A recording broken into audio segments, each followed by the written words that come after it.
এই উপমহাদেশে থাকার পর আপনি হয়তো একটা জিনিস জানেনই, কিছু কিছু দেশের সমস্যা আসলে জাস্ট রাজনীতির কারণে না, ইতিহাসের কারণেও। উদাহরণ হিসাবে আপনি বলতে পারেন তুরস্ক আর গ্রিস।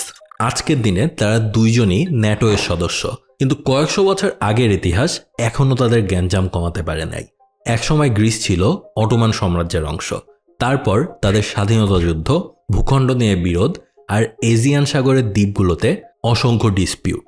তার সাথে আছে সাইপ্রাস নিয়েও প্রশ্ন। সবকিছু মিলিয়ে এই দুই দেশ এখনও একে অপরকে অনেকটাই সন্দেহ করে চলে, একই মিলিটারি অ্যালায়েন্সের ভেতর থাকার পরেও। আর এইরকমই আর দুইটা দেশ হচ্ছে আর্মেনিয়া এবং আজারবাইজান। তাদের দ্বন্দ্বের কেন্দ্র কেবলমাত্র একটা ছোট পাহাড়ি অঞ্চল নিয়ে, নেগোর্নো কারাবাখ। সোভিয়েত ইউনিয়নের পতনের পর এই অঞ্চল নিয়েই যুদ্ধ শুরু হয়। তারপর থেকেই কয়েক দশক ধরে সংঘর্ষ, সীমান্ত যুদ্ধ আর হাজার হাজার মানুষের মৃত্যু। কিন্তু তারপরেও এখনও কিন্তু এই দুই দেশ একে অন্যকে দেখতেই পারে না।